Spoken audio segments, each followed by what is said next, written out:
Welcome to the Smoke and Flames NASCAR post-race overreaction show. I am Rocco Shapiro, and actually I'm all by myself today.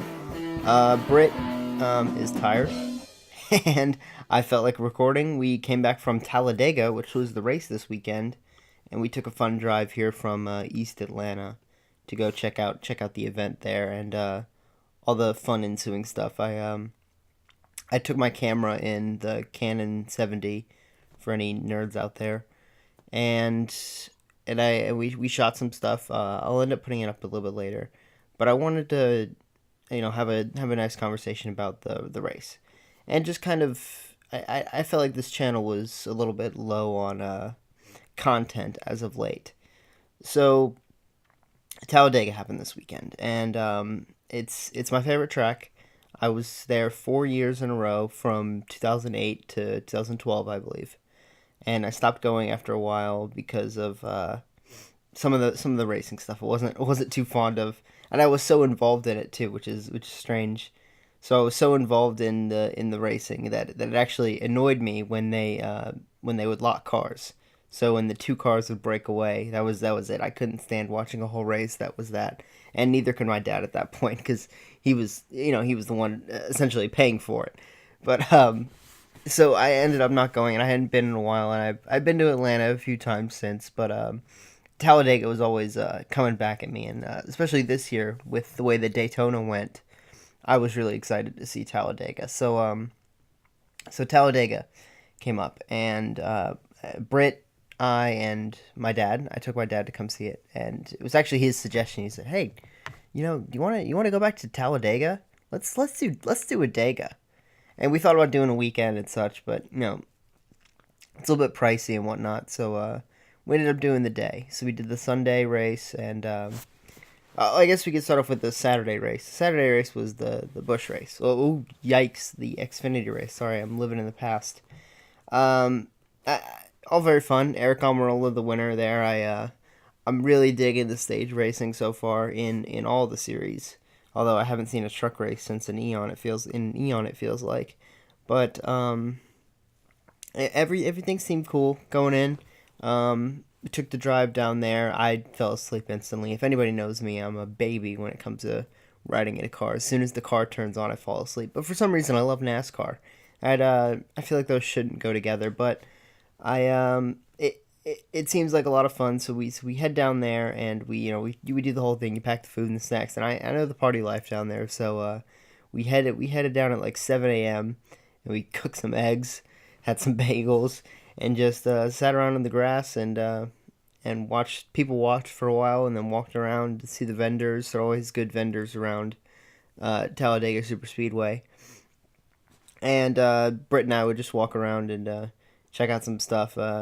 Shirts, diecast cars, of course, memorabilia, anything that just kind of reminds us of all the times we used to go there. And they don't have the trailers, of course, but they have all the fan zone or whatever, the fan zone area. Same. It's all the same, just different outlook, different lookings, whatever you want to call it. So we get into the race, and we'll talk about the race itself at this point. We sat after the start-finish line, so a little bit there, the Talladega Tower. For anyone, I realize I'm saying that, but it's not like it matters where. So we set up there, and green flag flies. It's amazing. Stenhouse Jr. had the pole, and Dale Jr. was on the outside. It felt like it was sold out. I feel like they sold out, and it was really great. And Britt can attest to it too, but it was really great to see full stands. Like, it took forever to park, and it took forever to leave. And obviously, we just sat around and ate sandwiches and watched everybody in traffic when we left. But it's absolutely insane to go to another race after however long. For me, over a year going to a race and seeing full stands like that. It was really cool, and everybody was really into it. And I don't know if it was the junior thing with his retirement, which now I realize we haven't talked about on the show, but whether it was that or just pack racing is back, the stages, everything came together, and it was a really fun race. and there was a lot going on too. I'm looking at some of the recap stuff because the race went by so quickly. I don't know if that's a test of the stages or we were just really enjoying it or whatever, but uh, Kyle Larson had problems early. Sorensen had a problem early too, or maybe in stage two. But man, there are two highlights about this. Well, you can also give Ryan Blaney. He got tapped and thrown into the wall. But man, I don't know. You can't not talk about it without the big one. And the big one is something that we talked about. Britt and I tried to make some ridiculously, ignorantly early predictions, as we call it, before the race. And him and I think a few days before, we were like, I think Denny Hamlin's going to go over. Talk about who's going to flip. So Denny Hamlin's going to go right in front of us in the front first area. I was like, ah. And since we kind of both stay with that, I was like, I'll say something different. I don't know. I think something more like the AJ Allmendinger flip back in Dega back in 2014, maybe I want to say something like that. So I was like, I don't know, maybe AJ Allmendinger will flip again, something like that. Sure enough, boy, there were two cars went airborne, and AJ Allmendinger flipped on his roof. Yeah, Chase Elliott goes for a wild ride, and takes out 15 other cars with him. Man, it's definitely insane. Yeah, from where we saw it, so we're on the front stretch and seeing it on the back stretch.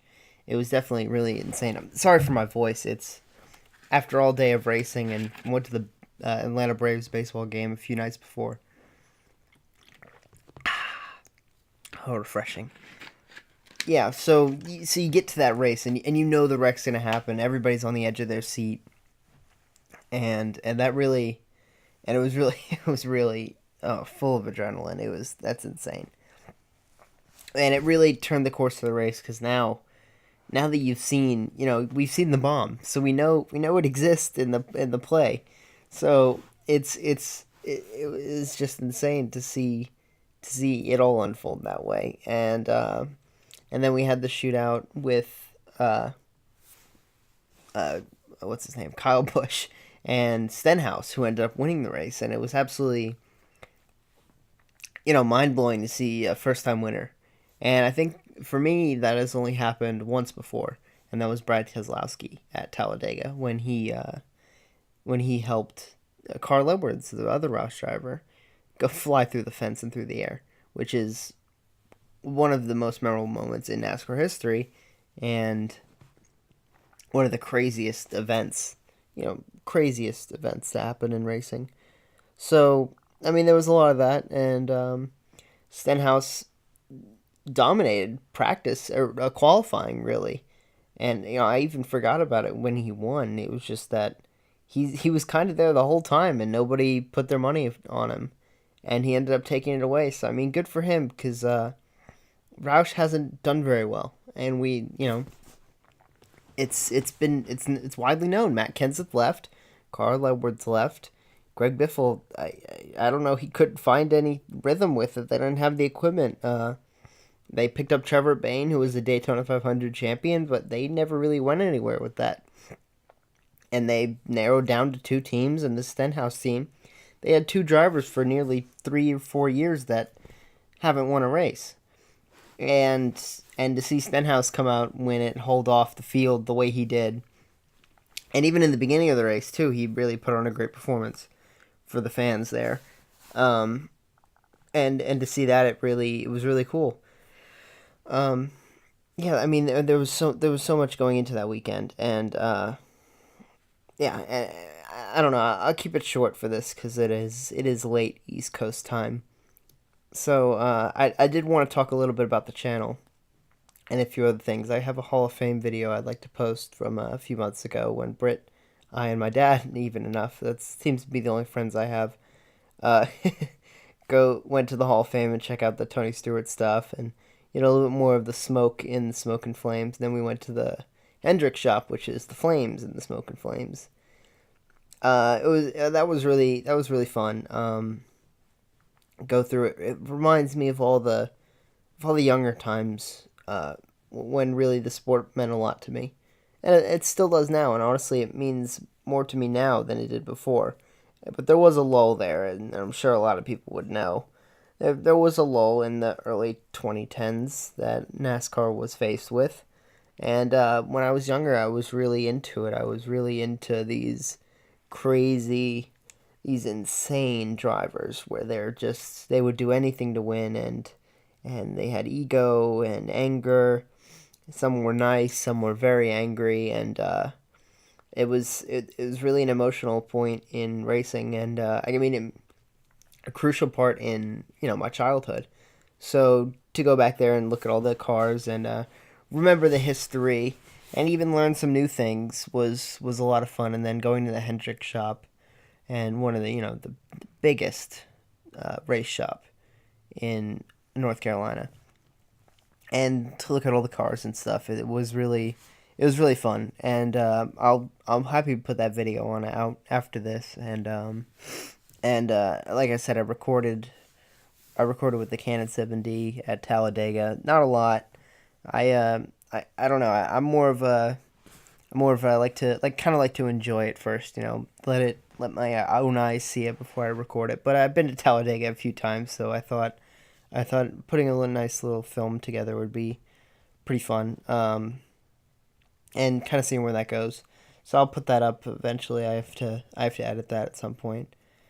So I kind of just wanted to make this video about letting you know that the show is still going to go on. Britt and I live a bit far away, and finding schedule, and we want to get the show out as quick as possible right after the race, so we can get our most firm reactions of what insanity happens.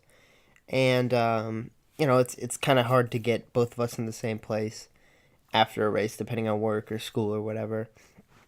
But hopefully, now that summer's rolling around, we should be able to get more out in the time. So maybe I'll continue to do some stuff. Maybe I'll put some more effort into one of these if I have to do it by myself again.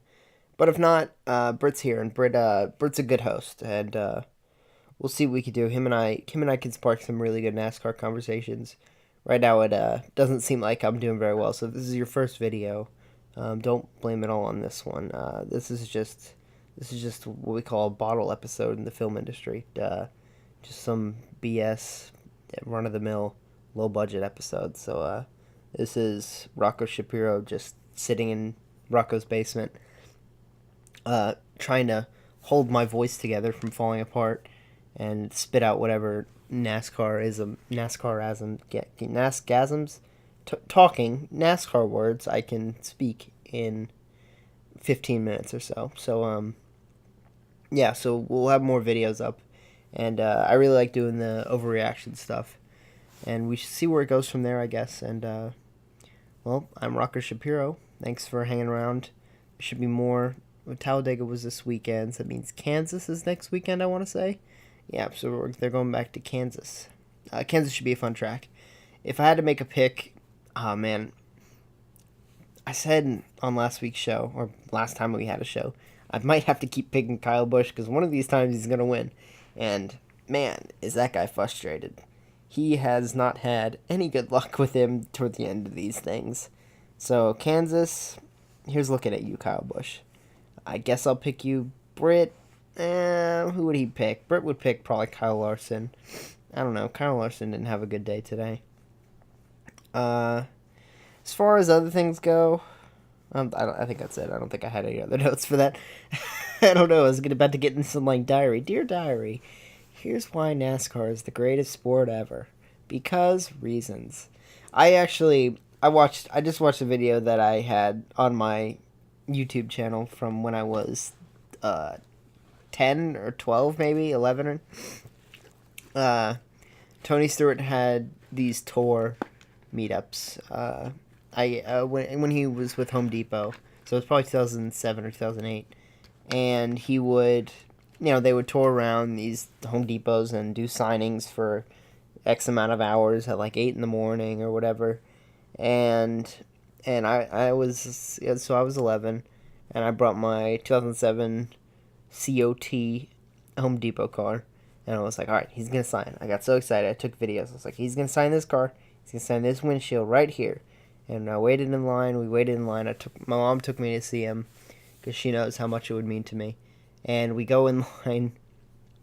was like, there he is. That's Tony Stewart. That's that guy. You know that guy I see on TV. That's him. He's right there. There he is. Look there. Well, he ain't looking at me, but I'm looking at him. See? And then we hand him the car and we do everything. Hand him the Sharpie. You know, do all the stuff. I'm like, hey Tony, I'm big fan. Me and my dad been fan for a long time. Just looks at me and that Tony Stewart way, great.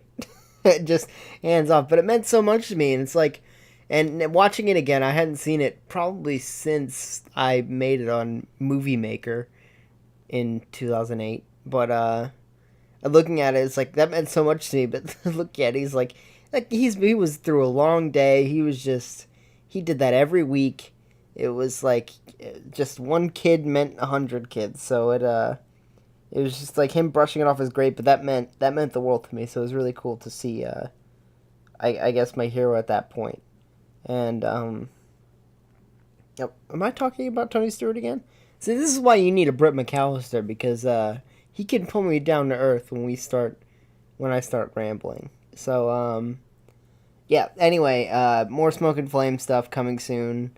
You can check out my stuff if you want to. No, you know what? You can check out my stuff. There's a show, Rocco's Basement, still in a lot of work. You would think 20 episodes in we would have figured it out, but yeah, college students are full of angst and anger and frustration. These are the stuff that lead to the dark side, but they also lead to poor production quality. So if you like that, but the content's good. I genuinely think the content and conversations are good. So if you want to hear those, you could go to Rocco Shapiro, I think, on YouTube. And Rocco's Basement is the name of the show. And there's other videos there too. Like I said, I try to do some other filming things, and see what goes from there. What I got a notification? Oh, sorry, Facebook notifications are popping up on my computer. No, Dad, I don't want to see that NASCAR picture you posted 2 hours ago. Yeah. So was there any other NASCAR stuff? Let's see if I can go to the NASCAR Reddit. That's usually what the kids do these days. A lot of reaction stuff, blah, blah, blah, blah, yeah, whatever. Okay, so I think I've done enough here. Thank you for listening to the Smoke and Flames Overreaction show. I am Rocco Shapiro, and we'll see you in Kansas.